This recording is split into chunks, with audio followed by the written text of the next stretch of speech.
काम गर्दा तत्कालका लागि फाइदा भए पनि त्यसले दीर्घकालीन असर पर्छ कि भन्ने कुरालाई ध्यान दिनु जरुरी हुन्छ। आदरणीय श्रोता नमस्कार। कार्यक्रम ग्रीन भोइसमा मध्य नेपालकै सर्वोत्कृष्ट रेडियो कालिका FM 95.2 प्रकृतिका साथीहरू संस्था र वेल्ट हंगर हिल्फ WHS द्वारा सञ्चालित ग्रीन स्कूल परियोजनाको संयुक्त प्रयासमा प्रसारण भइरहेको कार्यक्रम ग्रीन भोइसको तेस्रो अंकमा आज पनि प्रविधिबाट सहकर्मी सुनिल के श्रेष्ठ र म प्रस्तोता लक्ष्मी पौडेल एकैसाथ उपस्थित भइसकेका छौं। कार्यक्रम ग्रीन भोइसमा हामी वातावरणीय र पर्यावरणीय सुरक्षाका निम्ति सम्बन्धित समुदाय, व्यक्ति र सरकारवाला निकायलाई झकझकाउने प्रयासमा रहनेछौं। तपाई यो कार्यक्रम हरेक महिनाको अन्तिम सोमबार साँझ 7 बजेदेखि 7:30 बजेसम्म सुन्न सक्नुहुनेछ। तपाई विश्वको कुनै पनि कुनाबाट इन्टरनेट अनलाइनको पहुँचका आधारमा www.kalikafm.com.np बाट प्रत्यक्ष रूपमा हामीलाई सुनिरहनु भएको छ, हामी यो विश्वासमा छौं। कार्यक्रम ग्रीन भोइसको अघिल्लो अंकमा हामी चितवनमा जलवायु परिवर्तनको अवस्था, असर र पहाड़ी गाविस कोराकमा बितेका केही वर्ष र अहिले देखिएको परिवर्तनका विषयमा कोराकका स्थानीयको अनुभव प्रस्तुत गरेका थियौं। आजको अंकमा हामी ग्रीन स्कूल गतिविधि र रिपोर्टको साथमा कृषि उत्पादनका लागि खोरिया फडानी गर्ने चलन, यसले पारेको असर र नियन्त्रणका प्रयासका बारेमा केही जानकारी दिने जमर्को गर्नेछौं। खोरिया फडानी खासमा के हो, यसको असर कस्तो पर्छ लगायतका विषयमा एकजना विज्ञसँग गरिएको कुराकानी पनि प्रस्तुत गर्नेछौं। अनि कोराकका स्थानीयले खोरिया फडानी कसरी गर्ने गरेका छन्, खोरिया फडानी गरी उब्जनी गर्दाको उनीहरूको अनुभव के छ लगायतका विषयमा त्यहीका स्थानीयको भनाई पनि कार्यक्रममा प्रसारण गर्नेछौं। कार्यक्रमका बारेमा यो सामान्य जानकारी पछि अब पालो विषयवस्तु प्रवेशको। आदरणीय श्रोता, प्रकृतिका साथीहरू संस्थाद्वारा सञ्चालित ग्रीन स्कूल परियोजनाले कोराकको राष्ट्रिय माध्यमिक विद्यालय स्वामीटार र राष्ट्रिय प्राथमिक विद्यालय चौघरा 4 किल्लामा पुतली अवलोकन कार्यक्रम सम्पन्न गरेको छ।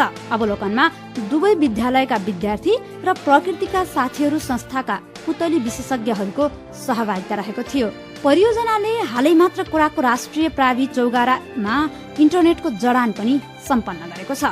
यस्तै परियोजनाको आयोजनामा चितवनमा 4 दिने प्रकृति संरक्षण तालिम कार्तिक 30 गतेबाट शुरू भएर यही मंसिर 3 गते समापन भएको छ।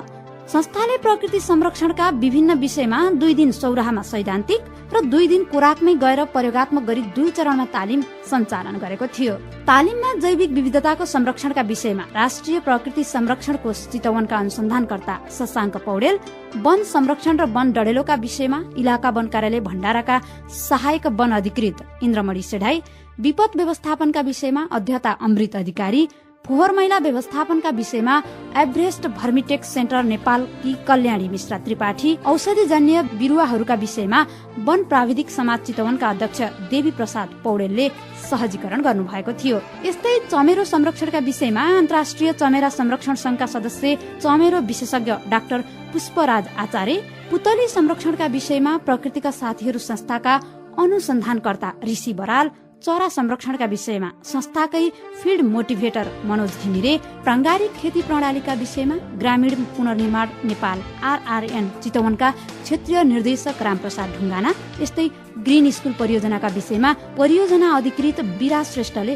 प्रशिक्षण दिनुभएको थियो। तालिममा कोराक 5-4 किल्ला र कोराक 9 स्वामीटारमा इको क्लब र इको कमिटीमा आबद्ध 40 जना सदस्यहरूको सहभागिता रहेको थियो।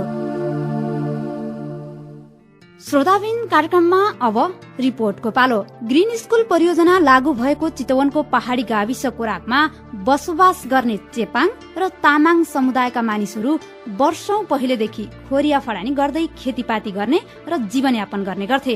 अहिले पनि गाविसको माथिल्लो भेगमा बसोबास गर्नेहरू केहीले मात्र खोरिया फडानी गर्ने गर्छन्। कोराकमा कसरी खोरिया फडानी भएको छ र त्यो प्रक्रिया कम हुँदै कसरी गएको छ भन्ने विषयमा कार्यक्रम ग्रीन भोइसका लागि तयार पारिएको यो रिपोर्ट।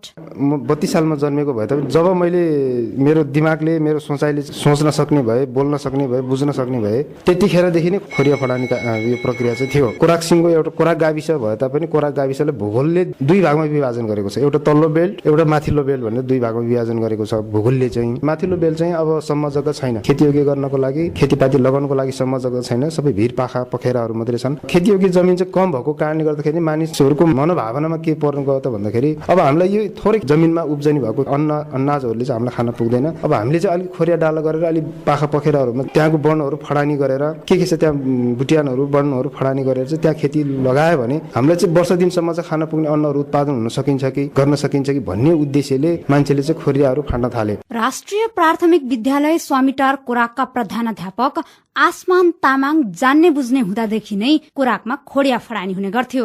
खोरिया फडानी भन्नाले वन क्षेत्र रहेको वा झाडी रहेको सार्वजनिक जग्गामा फाँडेर वा आगो लगाएर त्यस क्षेत्रमा खेती किसानी गर्नु। केही वर्ष अघिसम्म एक वर्ष एउटा खोरियामा खेती गर्ने, अर्को वर्ष अर्को खोरिया फडानी गरेर अर्को खेती गर्नु कोराकवासीको नित्य कर्म जस्तै बनेको थियो। तर पछिल्लो समय समुदायमा वन हस्तान्तरण भइसकेपछि र विभिन्न संघ संस्थाद्वारा चेतनामूलक कार्यक्रम कोराकमा सञ्चालन हुन थालेपछि त्यहाँका स्थानीयले खोरिया फडानीको साटो वैकल्पिक उपाय अपनाउन थालेका छन्। उनीहरूमा परिवर्तन आएको छ। सानो बुटियानहरू चाहिँ वार्षिक रूपमा नै फडानी गर्दै गइसकेपछि बढी बिरुवा ठुलो हुन त पाएन। नपाइसकेपछि वन जङ्गलहरू चाहिँ के हुँदै गयो भन्दा विनाश हुने क्रम चाहिँ जारी रह्यो। त्यो क्रम जारी रहँदै धेरै समस्याहरू आए।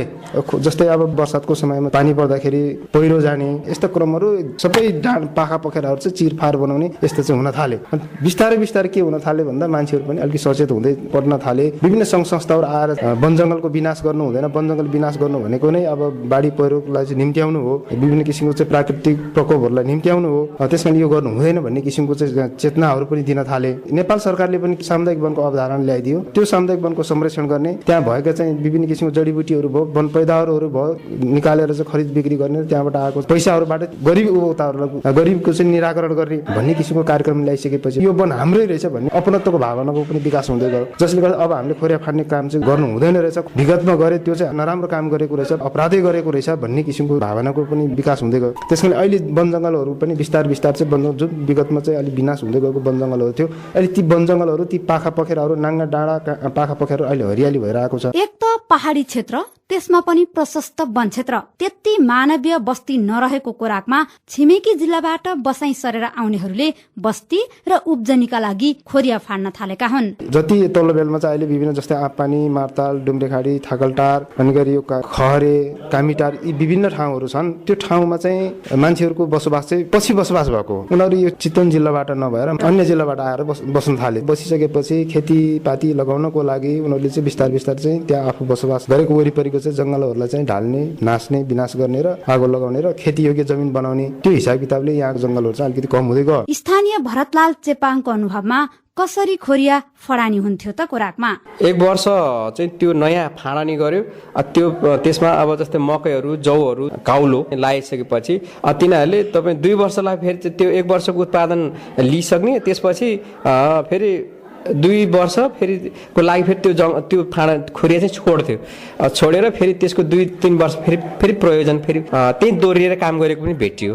यो 45-46 सालतिर चाहिँ यो अधिकांश थियो एउटा जङ्गली घुमन्ते पाराको पनि त्यो बस्तीहरू पनि होइन चेपाङ समुदायमा त्यो भेटिन्थ्यो। अहिले खासै त्यस्तो छैन, देखिँदैन। अथवा 55-56 सालदेखि चाहिँ त्यहाँबाट चाहिँ अलिकति न्यूनीकरणहरू आएको चाहिँ छ। कुनै समय जीविकोपार्जनका लागि पाखो र भिरालो जग्गामा नै आश्रित कोराकका स्थानीयमा समयको चक्रसँगै देखिन थालेको परिवर्तन प्रशंसनीय छ।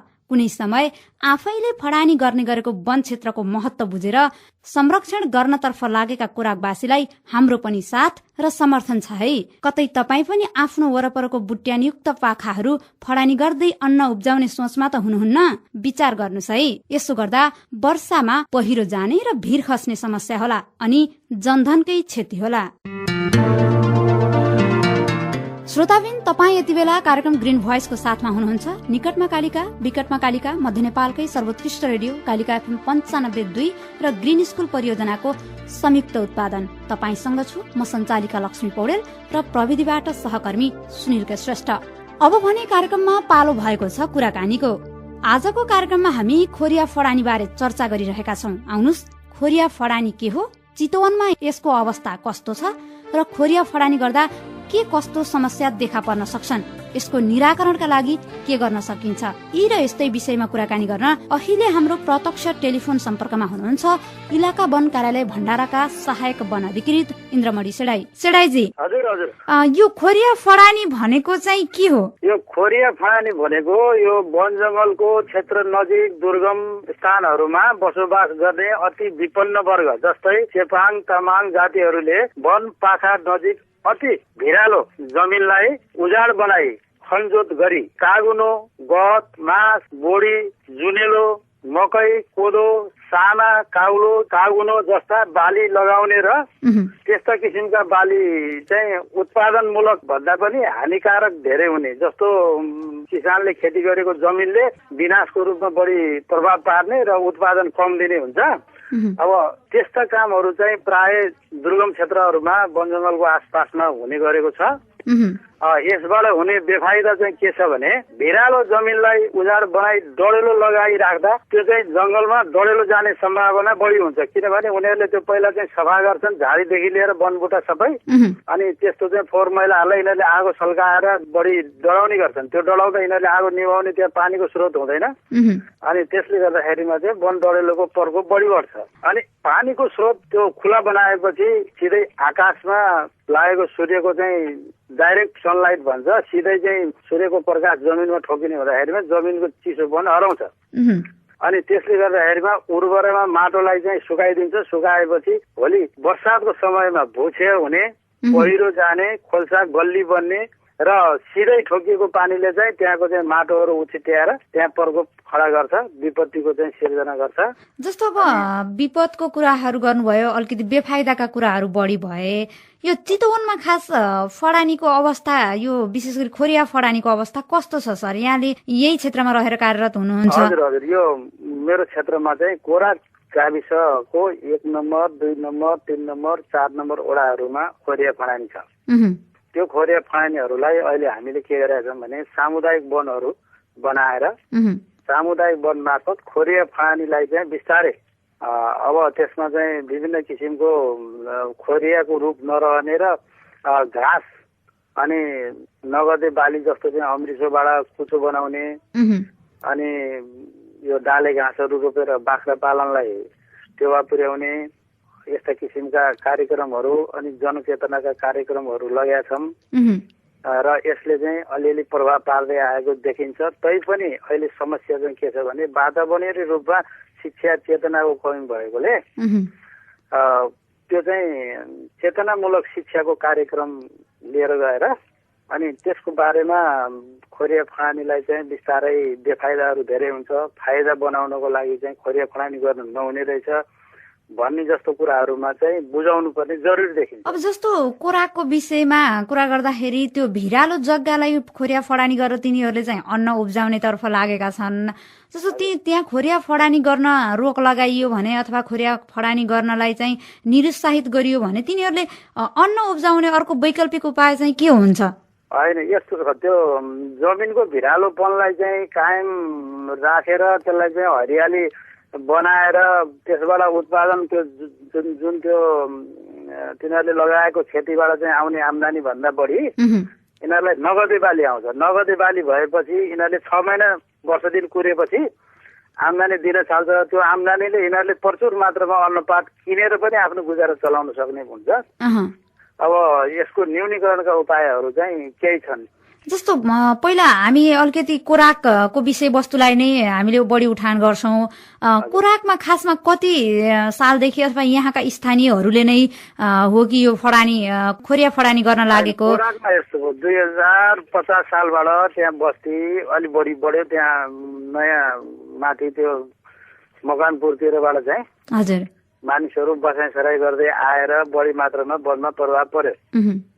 अब यी सबै त्यहाँ बसोबास भएको क्षेत्रको जग्गा जमिनहरू नापिएको छैन। अब त्यस्तो अवस्थामा हामीले त्यसलाई कम गर्नको लागि भइरहेको वनजती सामुदायिक वनमा परिणत गर्ने जमर्को गर्यौं र अहिले सबैजनाले त्यसबाट चाहिँ अलिकति फाइदा भएको महसुस गर्दै आएका छन्। र यो परापूर्वकालदेखि चेवाङ जातिहरू चाहिँ प्राय यो खोरियातिरै बढी आश्रित हुने भएकोले वन जङ्गलकै कन्दमूलहरू खाने अनि खोरियातिर यसो कागुनो रोप्ने यस्ता किसिमले चाहिँ परापूर्वकालदेखि चल्दै आएको हो।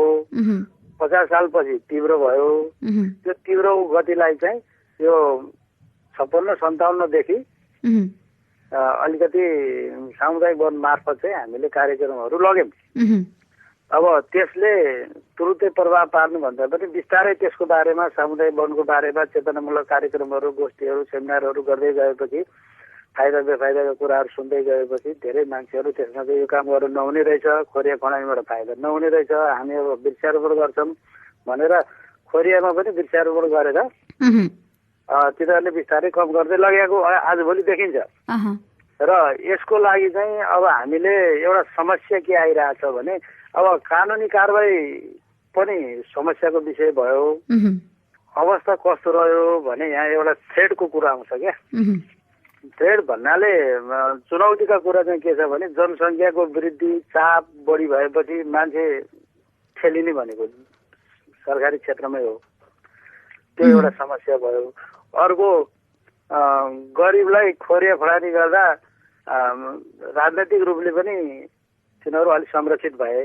राजनैतिक रूपले संरक्षित भन्नाले जस्तो अब पार्टीगत रूपमा जाँदाखेरिमा पनि अब गरिबको पक्षमा धेरैजना बोल्ने भए अनि उनीहरूलाई कानुनी कारबाही गर्दा अब धरोटी राख्न समेत नसकेर अब जेल समेत बस्नुपर्ने स्थिति आउँछ। त्यो कानुनी कारबाही पनि ठुलै समस्याको कुरो भयो।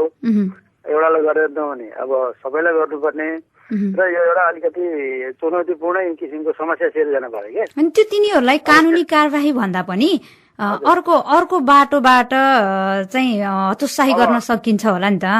त्यस्तोको लागि चाहिँ एउटा चेतनामूलक शिक्षाको कार्यक्रमबाट त्यो उजाड भएको वन क्षेत्रहरूलाई बिस्तारै वृक्षारोपण गर्दै बढाउँदै लिएर गएर उनीहरूलाई चाहिँ लामो समयसम्म खनजोत गर्न नपर्ने बालीमा निर्भर गर्ने किसिमको योजनाहरू बनाएर लिएर गएर त्यो क्षेत्रलाई चाहिँ हराभरा पार्नुपर्छ। जस्तो एउटा कबिलियती वन पनि कोराकमा हामीले देखाछौँ। अब कबिलियती वनले पनि के गरेको छ भने त्यहाँ चाहिँ अब घाँस बिरुवाहरू रोप्ने, मसिनो घाँसहरूको विकास गर्ने, डाले घाँसको विकास गर्ने, काठ दाउराको विकास गर्ने। त्यसो गर्दाखेरिमा चाहिँ त्यो क्षेत्रमा उनीहरूले 40 वर्षको लागि चाहिँ एकदम सहुलियत रूपमा त्यो जग्गा प्राप्त गर्छ। 8-10 जनाको परिवारको समूह बनाएर उनीहरूको त्यो क्षेत्रहरूमा चलिरहेको क्षेत्रलाई पनि विकास गर्ने क्रममा चाहिँ चलिरहेको छ। यो वन कार्यालयबाट यो कार्यक्रमहरू अगाडि बढिरहेछ। यसको पनि प्रभाव चाहिँ राम्रै आइरहेछ। जस्तो यो चितवनमा कोराक बाहेक अन्य क्षेत्रमा, चितवनको हकमा अन्य क्षेत्रमा खोरिया फडानीको अवस्था कस्तो छ? अन्यमा अब सिद्धितिर पनि खोरिया फडानी छ, काउलेमा पनि छ, धारेचौकमा पनि छ। अलिकति भिरालो पाखा दुर्गम क्षेत्रहरूमा गरिबीको कारणले यी हुने प्रक्रिया हो। अब मान्छेलाई सबभन्दा पहिला खानको समस्या हो, बस्नको समस्या हो। अब त्यो समस्याहरू टाढा गएर पुरा गर्न यिनीहरूलाई गाह्रो छ। त्यसले गर्दा पहिला त भूमि नै कोट्याउने काम गर्छ नि मान्छेले। अनि त्यस्तो अवस्थाले गर्दाखेरिमा यो समस्या सिर्जना भएको हो र यसलाई निराकरण गर्ने भनेको चेतना जगाएर उनीहरूलाई चाहिँ राहतको कार्यक्रमहरू चाहिँ प्याकेजको रूपमा लिएर जान सक्यो भने त्यो भूमिहरूबाट चाहिँ अब जस्तो यो कार्यक्रम यतिखेर कोराकका स्थानीय बासिन्दाले पनि सुनिरहनु भएको छ, अरू ठाउँका स्थानीयहरूले पनि सुनिरहनु भएको छ। तपाईँ एउटा जिम्मेवार निकायको व्यक्ति पनि हुनुहुन्छ। जस्तो त्यहाँ कुराको अवस्था हामी आफै पनि फिल्ड भिजिटमा जाँदाखेरि कस्तो देखियो भने त्यहाँका स्थानीयसँग बुझ्दाखेरि चाहिँ यहाँ विगतका दिनमा चाहिँ हाम्रा बाबुबाजेले पुरै खोरिया फडानी गरेर नै बस्नु भएको हो। तर हामीले बुझ्ने बेलामा हामीले जान्ने बेलामा सामुदायिक वन आइदिएपछि अलिकति घट्न त घटेको छ, तर प्रतिशतकै हिसाबले 70-75% कमी भएको छ।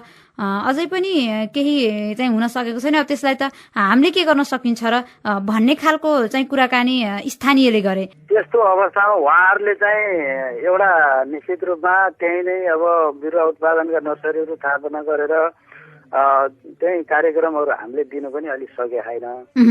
उनीहरूले चाहिँ चाहना गरेको त्यस्तो किसिमको कार्यक्रम हो र त्यो बिरुवाहरू उनीहरूको खेती प्रणालीबाट हटाएर आम्दानी दिने खालका चाहिँ अमृतसरहरू रोप्ने, एक वर्षपछि त्यसले आम्दानी दिन्छ। घाँसेहरू रोपेपछि 1 वर्षपछि अब त्यो बाख्रा पालनमा सहयोग पुर्याउँछ। 1 वर्षसम्मको लागि तिनीहरूलाई राहत दिने किसिमको कार्यक्रममा योजना बनाएर संस्थाहरूले चलाइदियो भने राम्रो हुन्थ्यो। अब त्यसरी जानको लागि चाहिँ वृहत एउटा चाहिँ कार्यक्रमहरू अब एनजिओ आइएनजिओहरू पनि अहिले चाहिँ लागेका छन् धेरै किसिमले। त्यताबाट पनि त्यो त पुग्ने नै गर्ला। मैले सुन्छु अहिले धेरै किसिमको कार्यक्रमहरू कोराक सिद्धि यस्तो क्षेत्रहरूमा जाँदैछ अरे भनेर सुनेको छु। अब 2-4 वर्षपछि त्यसको प्रभाव पनि राम्रै देखिएला। अब मुख्य कुरो चाहिँ मान्छेको चेतना हो। जस्तो अब सरकारले यो खोरिया फडानीलाई सरकारी रूपमा नै एउटा गरिबी न्यूनीकरणका लागि नीति छुट्टै नीति ल्याउनु पर्ने आवश्यकता हो कि होइन? त्यो नीति ल्याइदियो भने त एकदम त्यो चाहिँ यो कबिलियती वनले पूरा गर्छ। अहिले कबिलियती वन लागू भएको छ। जस्तो तनहुँमा हाम्रो यो त्रिशुलीको किनारतिर हेर्नुहुन्छ भने त्यहाँ धेरै खोरिया फडानीहरू हामीले देख्थ्यौँ यो हाइवेमा जाँदाखेरिमा। र अहिले चाहिँ विभिन्न किसिमको यो खोरिया फडानी भएको क्षेत्रलाई चाहिँ कबिलियती वनमा परिणत गरेर हरियाली चाहिँ कायम गर्ने गरी कार्यक्रमहरू लागू भएको छ। अब त्यस्तै हाम्रो कोराकमा, सिद्धिमा, काउलेमा, दारेचोकमा पनि एउटा क्लस्टर जस्तो बनाएर ग्रुप बनाएर ठुल्ठुलो समूहमा पनि काम भएको छ। त्यसै गरेर प्रभाव चाहिँ राम्रो छ। तर यो अलि लामो समयसम्म गरिरहनु पर्ने गरिबीको कारणले गर्दा अलि समस्या चाहिँ अलि आइरहेछ। ठ्याक्कै बन्द हुन सकेको छैन। अब यसको लागि चाहिँ प्याकेजमा कार्यक्रमहरू राज्यले निर्माण गर्दैछ, हुँदै पनि जान्छ। यो जनसङ्ख्याको चापलाई सबैभन्दा बढी शिक्षा हो। त्यसकारण वातावरणीय शिक्षाको बारेमा पनि उनीहरूलाई ज्ञान दिनुपर्ने हुन्छ र बिस्तारै राम्रो हुँदै जान्छ। अब समस्याको बाटोबाट अब समाधानको बाटोमा चाहिँ लागेको मैले देखेको छु। जस्तो अब हामी लगभग कुराकानीको अन्त्यतर्फ पनि छौँ। तपाईँ यो कार्यक्रम मार्फत एउटा सरकारवाला निकाय जिम्मेवार व्यक्ति भएको नाताले के भन्न चाहनुहुन्छ? जसले यो कार्यक्रम सुनिरहनु भएको छ, अझ विशेष गरी खोरिया फडानी गर्दै आउनु भएको छ, अझै पनि त्यो प्रवृत्तिलाई चाहिँ त्याग्न सक्नु भएको छैन र अन्य समुदायलाई पनि तपाईँले के भन्न चाहनुहुन्छ? मैले एउटा कुरो के भन्न चाहन्छु भने खोरिया फडानी गरेर बस्ने दाजुभाइ दिदीबहिनीहरूलाई खोरिया फडानी गरेर बाली लगाउँदाखेरिमा 1% आम्दानी हुन्छ भने 99% त्यसलाई घाटा छ। किनभने त्यो माथिको पाखो बिग्रियो भने तलको मैदान पनि पुरिन्छ। तलको उर्वरा माटोहरूले पनि विपद सिर्जना हुन्छ। जस्तो तराईको हाम्रो चितवनको भूभाग भूमि त्यही पहाडकै खोरिया फडानीको मुन्तिरका पाखाहरू पनि बिग्रन्छन्। त्यसले गर्दाखेरिमा यो खोरिया फडानी गर्नु चाहिँ उपयुक्त हुँदैन। खोरिया फडानी नगरेर खोरियाहरूमा चाहिँ खनजोत गर्न नपर्ने बाली लगाएर त्यसबाट आम्दानी लिने किसिमका बाली रोपेर जीविकोपार्जनतर्फ लाग्यो भने हामीलाई 1 वर्ष गाह्रो हुन्छ। 2 वर्षदेखि हामीलाई सहज रूपमा राम्रो आम्दानी लिन सक्छौँ र त्यसले गर्दा त्यस्ता किसिमका बोट बिरुवाहरू रोप्नेतिर उहाँहरू चाहिँ सचेत भएर लाग्नुभयो भने त्यो खोरियाले वातावरणलाई नि सुधार गराउँछ, उहाँहरूको आर्थिक स्थिति पनि सुधार आउँछ। उहाँहरूलाई यही मेरो सल्लाह छ र यसरी गरिदिनु भएमा विभिन्न निकायहरूले सहयोग गर्छ। हस्, हुन्छ। यहाँलाई धेरै धेरै धन्यवाद यहाँको महत्त्वपूर्ण समयका लागि। आदरणीय श्रोता, उहाँ हुनुहुन्थ्यो इलाका वन कार्यालयका सहायक वन अधिकृत इन्द्रमणि सेडाई। उहाँसँग हामीले खोरिया फडानीको अवस्था र यसको असरबारे विशेष जानकारी लिने प्रयास गर्यौं। अब भने कार्यक्रमको हामी लगभग अन्त्यमा छौं। कार्यक्रमको अन्तिममा हामी खोरिया फडानीका विषयमा कोराकका स्थानीय वासीको अनुभव के छ, कसरी कोराकवासीले खोरिया फडानी गर्ने गर्थे, त्यो अनुभव उनीहरूकै आवाजमा प्रसारण गर्दैछौ। अबको पालो स्थानीयको अनुभवको। मेरो नाम सरम सिंह तामाङ, कोराक गाविस वार्ड नम्बर 5 गोठडाँडा, राप्रावी 4 किल्ला इको कमिटी अध्यक्ष। योभन्दा 10-15 वर्ष अगाडि चाहिँ अत्याधिक खोरिया फडानीका चाहिँ हुन्थ्यो। जब त्यतिखेर चाहिँ खोरिया फाडेर हामीले जस्तै वैशाख फागुनमा खोरिया फाड्थ्यो, चैत वैशाखमा डढेर लगाउँथ्यो। त्यसपछि कोही खोरियामा मकै लगाउँथ्यो, कोही खोरियामा कोदो, कोही खोरियामा सामा छर्थ्यो। यस्तै कार्यक्रमहरू गर्थ्यो। त्यो बेलामा चाहिँ कस्तो थियो भने एक साल एउटा नयाँ खोरिया फाड्यो भने त्यहाँबाट आम्दानी लिइसकेपछि अब अर्को साल चाहिँ त्यहाँबाट कम आम्दानी हुन्छ भनेर अर्को नयाँ नयाँ खोरिया फाल्ने कार्यक्रम गर्थ्यो। त्यतिखेर चाहिँ अहिले चाहिँ जुन सामुदायिक वन हाम्रो स्थानीय रूपमा चाहिँ सामुदायिक वन समूहलाई हस्तान्तरण भएकोदेखि चाहिँ अलिकति त्यस्तो खोरिया फाल्नु हुँदैन भन्ने खालको सन्देश चाहिँ गाउँ गाउँमा फैलियो। त्यसपछि चाहिँ अहिले त्यस्तो फलाने हाम्रो यो पर्वत सामुदायिक वन एरियामा चाहिँ पहिलेको भन्दा 75% खोरिया फलानी चाहिँ एकदम कम भइसकेको छ। उब्जनी त तपाईँको पहिलो साल चाहिँ ठिक ठिकको राम्रै हुन्छ, तर भए पनि खर्च बढी हुन्छ। त्यो एउटा सबैले गर्दाखेरि गर्ने भन्ने खालको एउटा उसले गरेको त्यो पहिले बाजे बराजुबाट नै त्यो खोरिया फलानी गर्ने कारणले गर्दाखेरि गर्ने गर्थ्यो। अहिले त हाम्रो बुवाहरूले मम्मीहरूको पालो छ भने चाहिँ थाल्ने गर्थ्यो। मेरो नाम प्रताप तामाङ, खोराक 7 गोठ डाँडा। पहिले अब यस्तो थियो, अब के हुन्थ्यो भने बारीमा मकै भनौँ मकै रोप्दाखेरि मकै नहुने, त्यो अलिकति आफ्नो कमजोरले नै हो। मलसल आफूले गर्नु जानेन, नजाने खण्डले गर्दामा खोरियामा धामा गऱ्यो, खोरिया फाट्ने मकै रोप्ने, अब त्यो खोरेर अब भनौँ मकै सकै लगाउने कामहरू भयो। भोलि अनि पछि के गरी थाहा भयो भने यो काम गरौँ भन्दा खोरिया फालेर त भोलिका त समस्या त कसलाई पर्ने छ भन्नु, समय त हामीलाई आउने छ भन्ने कुरा नि भयो। त्यहाँ भोलि खोरिया फाट्ने चाहिँ अब छोड्यो हुँदैन छ। अब आफ्नो जुन छ त्यसमा मात्रै धावा गरौँ, हामीले चाहिँ जङ्गल बचाउनु पर्ने रहेछ भन्ने कुरा एकदम सोच्यो त्यसमा चाहिँ। हजुर, यो मतलब मकै लगाउँथ्यो, गत भनौँ एउटा त्यो मङ्सिर के हिउँदे बाली के भन्ने त्यो गत मास हुन्थ्यो है, गत मास लगाउँथ्यो हामीले।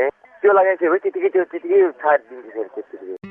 हस्त श्रोता, यिनै सामग्री सहित आजका लागि कार्यक्रम ग्रीन भोइसको निर्धारित समय सकिएको छ। हाम्रो आजको कार्यक्रम यहाँलाई कस्तो लाग्यो? प्रतिक्रिया पठाउन नभुल्नुहोला।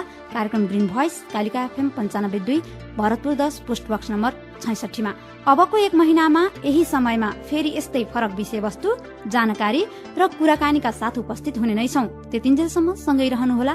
निकटमा कालिका, विकटमा कालिका, मध्य नेपालकै सर्वोत्कृष्ट रेडियो कालिका FM को साथमा। प्रविधिबाट साथ दिने सुनिल के श्रेष्ठलाई धन्यवाद। कुराकानीका लागि इलाका वन कार्यालयका सहायक वन अधिकृत इन्द्रमणि सेडाईलाई धन्यवाद।